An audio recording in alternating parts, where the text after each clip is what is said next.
due to constructions. There is a lot of other hassles on the roads that happen.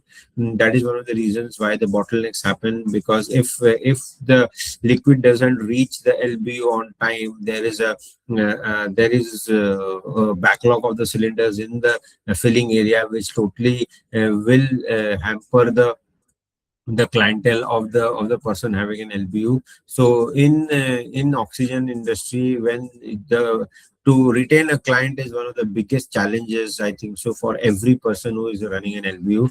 And any slack in the supply of the cylinders would rather mean that client will get diverted to another LBU, which might be around within a range of 10 to 12 kilometers, not more than that.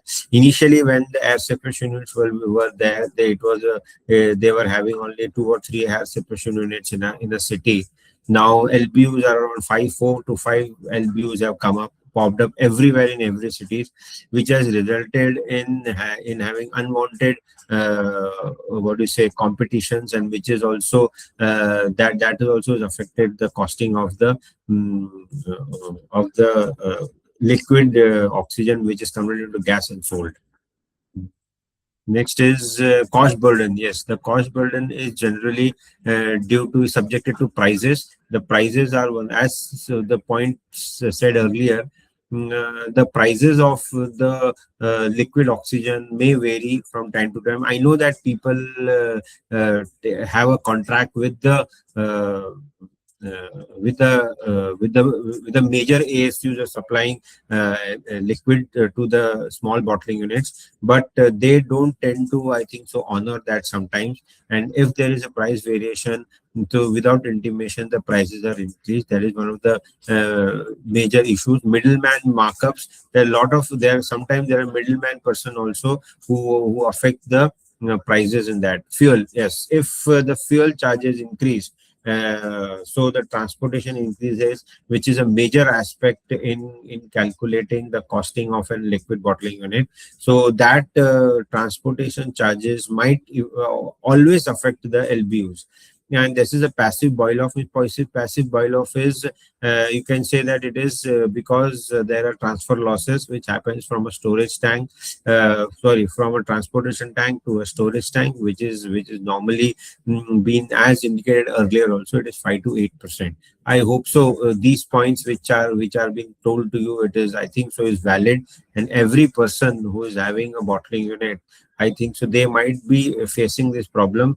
I would be very much happy if they would at least react to one of these aspects of losses, which are if not attributed, then it results in at the end of the time, it results in just seeing that there are no profitability, because any business, it has to run on profitability, and if it is not being maintained, then there is no sense in continuing with that type of a business.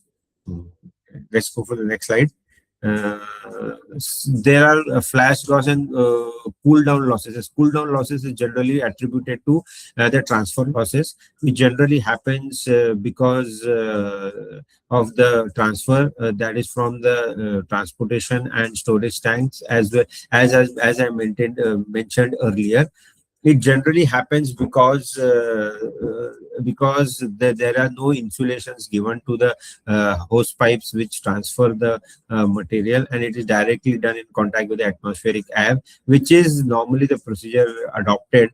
But I think so there has to be some insulation given to a specific hose, which will reduce these types of losses. Secondly, is there are the manifold losses are also there. If manifold lines are not being maintained, such as if pressure gauges are not being maintained, safety valves are not being maintained properly, it might result in the pressure differences. Sometimes it may happen that if the pressure gauges and safety valves are not working properly, then the cylinders might be filled up to only 140 kgs instead of 155 kg, and that would result in a low pressure cylinder, and ultimately the client won't be happy with your with the amount of gas which is given in the cylinders. Shortage of pressure gas, less pressure gas means there is some problem with the cylinders and with the manifold, so that should be catered to. Third losses which we can say is the evaporation losses, which are there always. That also comes down the cool down time. Evaporation losses are also one of the major things that happen in a storage tank, and especially also in transportation tanks, because if they are stuck up in on roads, on traffic jams or some accidents on the road, it results in the tank being evaporated, the liquid being evaporated inside the tank, and it results in pressurizing of the transportation tank, which also has to be depressurized. Depressurizing means releasing the oxygen or nitrogen in the open air, and just bringing down the pressure to the 18 bar, which is the design pressure of the transportation as well as the storage tank. These two things are applicable to both the storage tanks and also the transportation tanks. Let's go to the new slide. Mhm. See, now comes the cylinder and other sensitive products for the safety. First is the hydrocarbon ignition. Means this resembles. See, oxygen though is being a life-saving gas, it is one of the most hazardous gases. Suppose if the manifold or any of the systems are not degreased properly, or there is some issue with the pressure gauge being not being tested with oxygen, because generally in the manifold the pressure gauges have to be used using oxygen use no oil, which indicates that the pressure gauge has been tested on a dead wet tester by using water, not oil. If that is not been done and oil is used, so that might be one of the reasons for hazardous explosions. That might have been one of the reasons for the other explosions which Dr. Jaya had mentioned. That might be the reason. That is not confirmed, but these are speculative reasons which might happen. Hmm.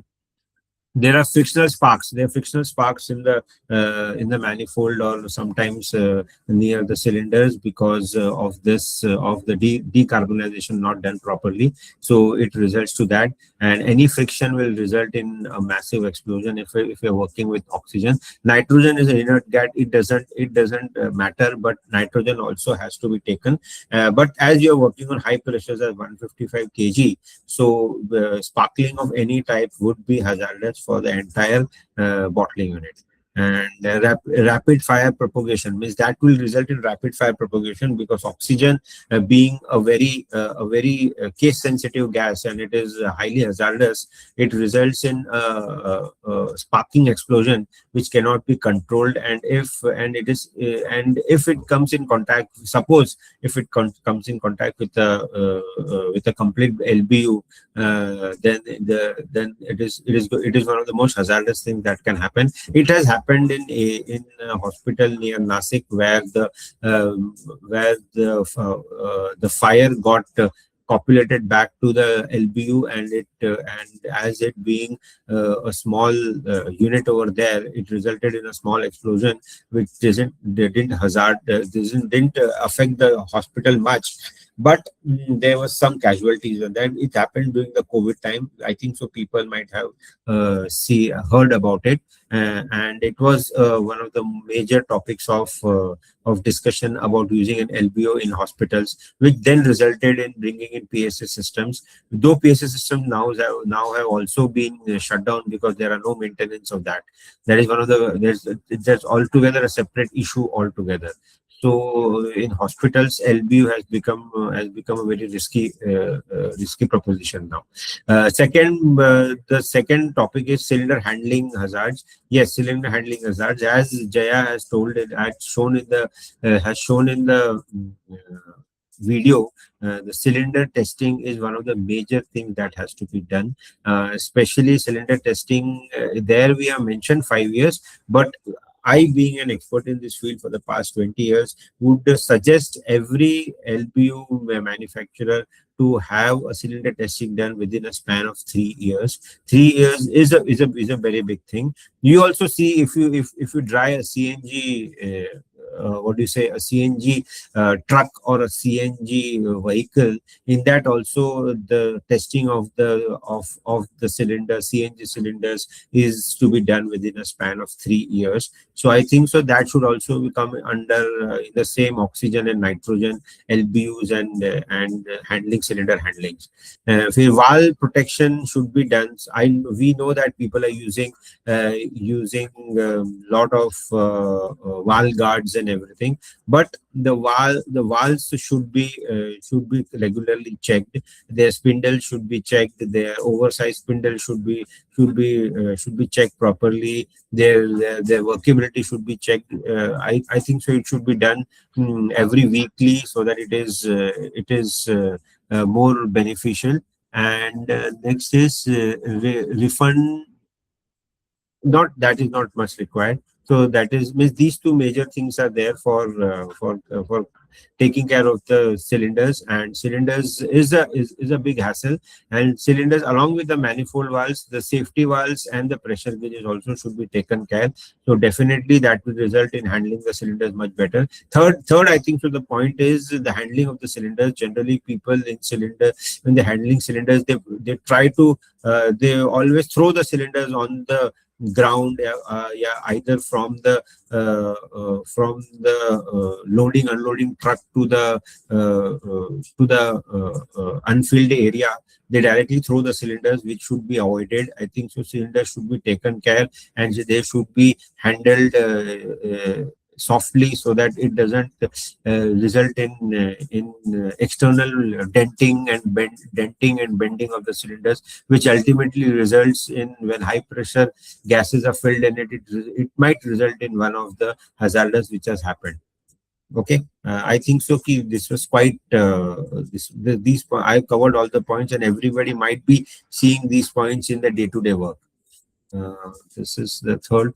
Cryogenic temperature hazards and storage energy. Yes, cryogenic also, there is a big thing of cryogenic liquid. If it is handled, it results to frostbites. Sometimes there are frostbites happening while handling liquid nitrogen and liquid oxygen. Liquid nitrogen is, though it being an inert gas, when it comes in contact with our skin or our body parts, there is a major burn, which is called as a frostbite burn. It is equivalent to frostbite burn, but it is more hazardous rather than the frostbite. So that can be done. The other problem with these cryogenic gases is the temperatures being around minus 196 and minus 173.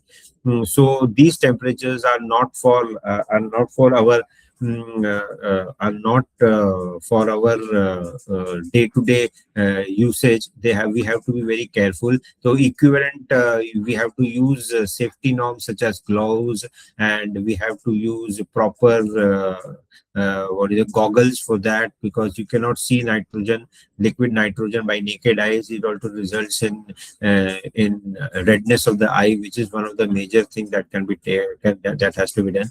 Steel embrittlement is the same, which I told about the cryogenic temperatures are, if it comes in contact with any of the steel or any of the products that come in contact with cryogenic gases, they are brittle down, and they are of no use, because if you use any rubber part or anything, and if you do an experiment on it, you will find out there are a lot of when they come in contact with nitrogen or oxygen, they become very brittle, and they are of no use. So metal parts are all to be taken care in that case. So that's why the reason major MS parts are not being used in oxygen and nitrogen, or handling oxygen and nitrogen. Generally, SS and brass are the two major components which are used.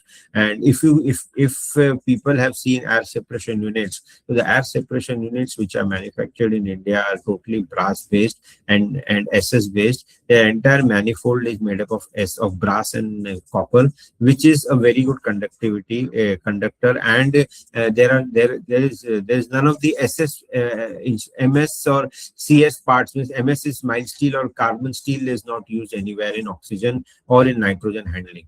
That is the way. The volume expansion of the cylinder, yes, that is it represents the same. The volume expansion is what I had mentioned earlier. It is the evaporation losses which happens. That is also one of the major hazards uh, in in the storage of liquid in LBUs. And high pressure energy, yes, the cylinders which are in the high pressure energy, cryogenic systems are always though they are stored in liquid form in low pressures, but by distribution is only done in high pressures, so that has to be taken care of. And that these are major hazard and storage energy problems, cryogenic temperatures. Next is optimization pathways. The only pathway is to we have to calibrate and fix our leaks. Means calibration and fixing of leaks means you have to fix the manifold leaks are there. If there are any leaks from the cryogenic tank, you have to take care of it, and so that those leaks uh, help you for will help you to reduce your losses, and also safety norms are done. Then there are mm, reduced losses as improper insulation has been done. Yes, we have seen we have been doing a lot of government jobs also nowadays, and we saw transfer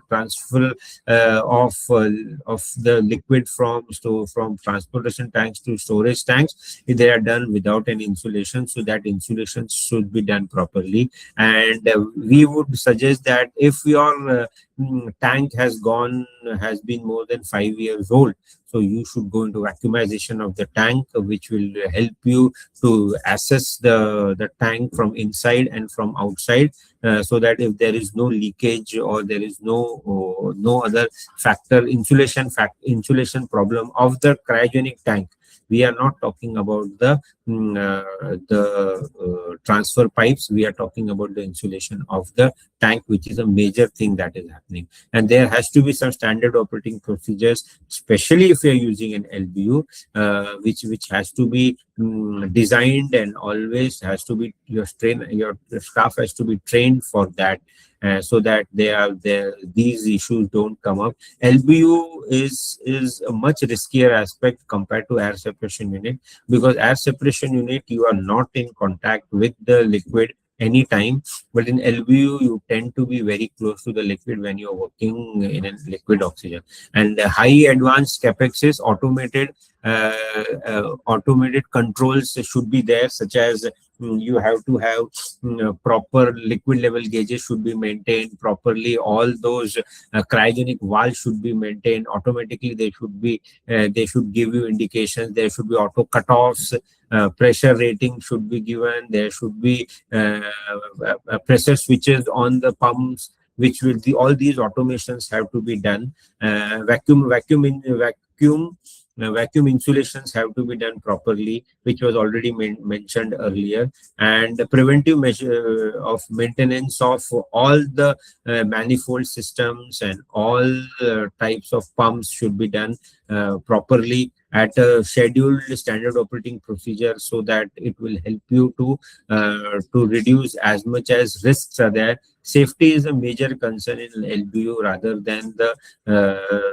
than losses, because losses are we cannot come out of the losses of 5 to 8%, which are always there. If any all LBUs, any LBU, let it be any LBU of argon, let it be oxygen, let it be nitrogen, it gives a loss of 5 to 8%. That is been established, and it has been proven.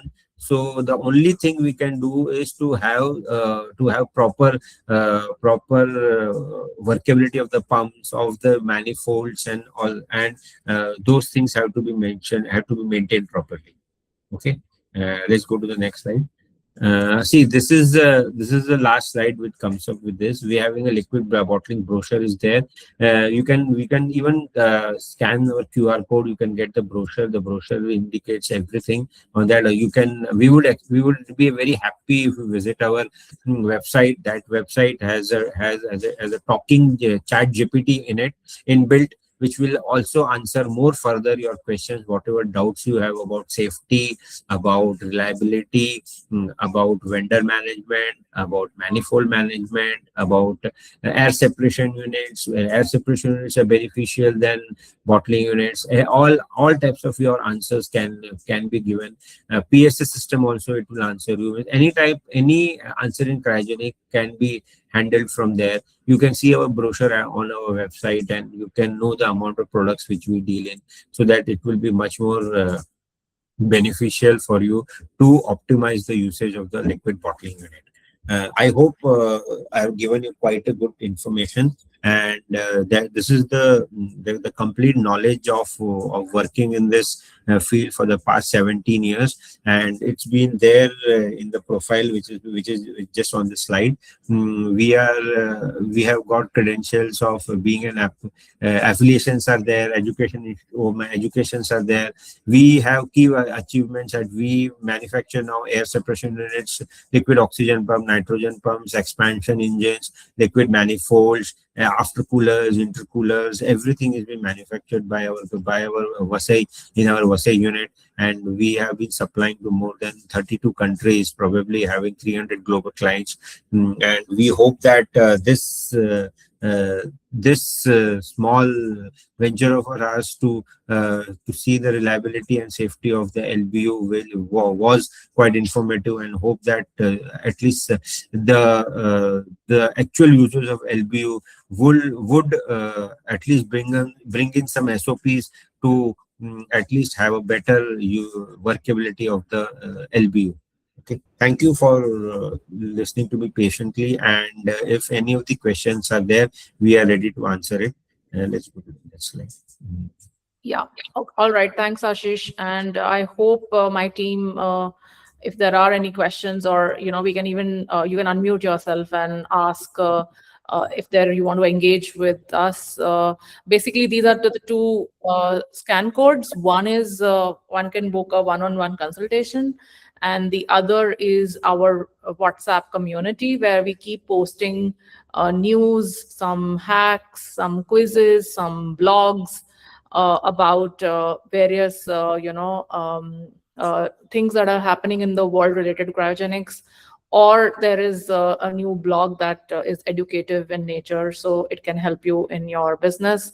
So these are the two sources that you can use to book either a one-on-one call with us, or join our community. I think you should join the community, because then we can share a lot of as I said, a little more, I would say, information or quizzes or blogs related to cryogenics.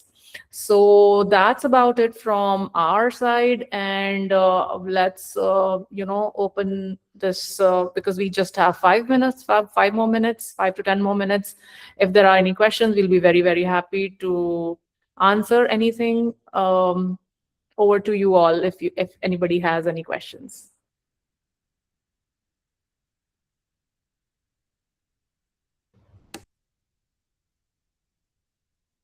Ashish, we had Yogesh. Is everybody there, or people have left? We don't know.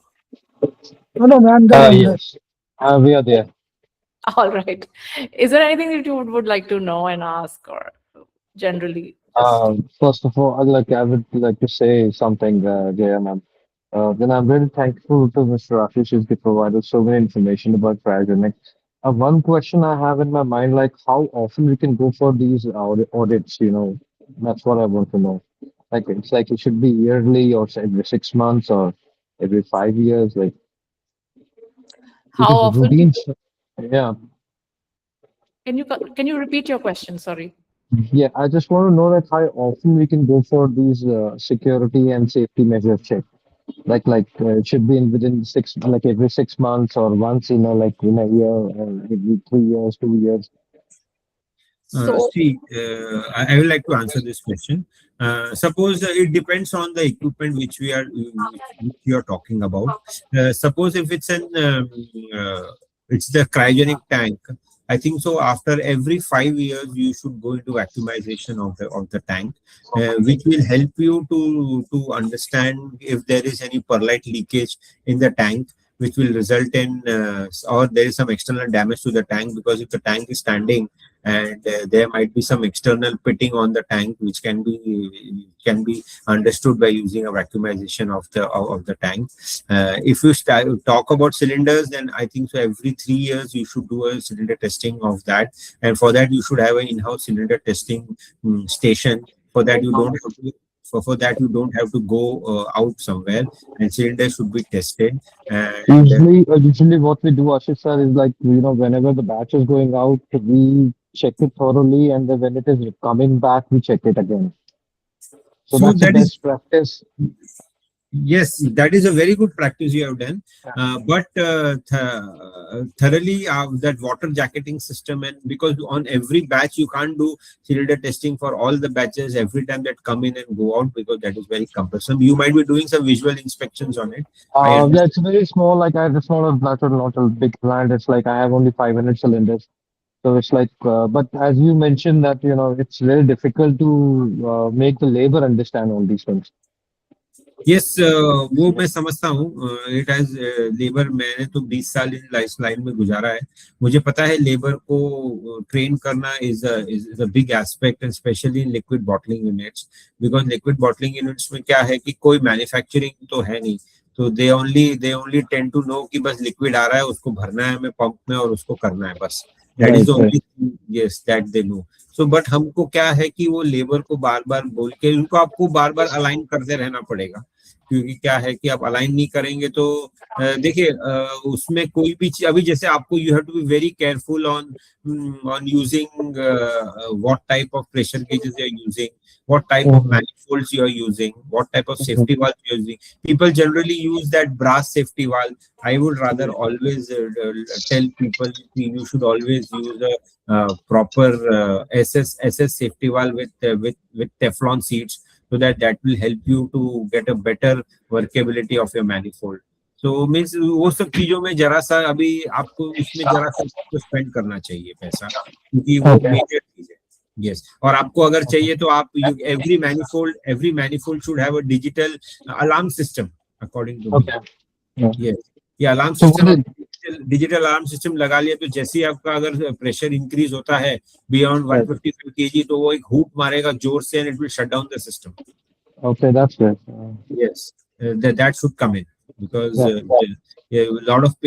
lot of अभी जैसा आपका अगर suppose रात को आप filling कर रहे हैं, तो Mhm. रात को अगर वो सपोज वो किधर वो लेबर की आंख लग गई या कुछ हो गया, तो दैट माइट नॉट, वो आपको हैजार्डस नहीं होना चाहिए. एंड अगर आपका सपोज कोई सेफ्टी वाल्व चलते चलते लीक हो गया, तो फिर Yes. आपको सेफ्टी वाल्व की जगह अगर हुटर होगा तो वो जनरली वो हुट मार के आपको बता देगा कि भाई it is just going, the pressures have increases beyond the expected limit. Okay. I think so I answered your problem properly. Yes. Yes. Yes. Thank you. Thank you very much. Thank you. Yogesh, you had a question, or you wanted to say something? Yogesh. No major questions, but only one point I can add is, or request is, in further sessions, sir, just application of AIs into this process, because the safety, probably on that, Ashish can have one more some separate session, because that will be very interesting. That how what he rightly said is, nowadays it's very difficult to control labor. So only way is that you make a process such that there are no skips, and you enter. But and in that, the AI application can play a major role. Maybe some separate session on it would be helpful, giving that what AI applications can be implemented in these fields. Thanks. Yeah.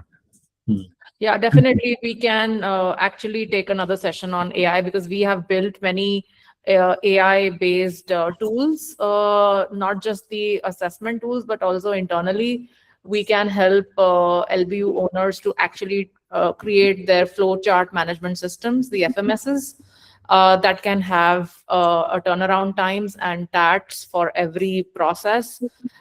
So that's a model that we can definitely share as a separate session. Thanks, Yogesh, for this input. Thank you. Bhai. All right. Thank you, everyone. And I think most people have dropped off, but for us, this was a beginning, and even one person gives us a lot of energy to continue with these sessions. And thanks, everyone. Have a great evening. We look forward to connecting with you separately. Oh, thank And you, ma'am. Thank you. and All Thank right. we you. and we will be coming up with more about ASUs and more about LBUs in future also. So I would we like to thank my team. There were a lot of effort that went into this. So I would like to take their names of Kaushal, Khushbu, Avnish, Sakshi, uh, and you Yuvraj. you So 5 team members have gone into preparing this webinar. I thank all of you so much that we hope that we can continue and bring this more. Thanks everyone, and thanks to all of you who have attended. Really made Thank you, it. ma'am. Okay, thank you Bye bye. everybody. Okay, Bye. okay, Bye bye bye. bye bye bye. तो last time तो अच्छा गया ना वो? बहुत अच्छा था।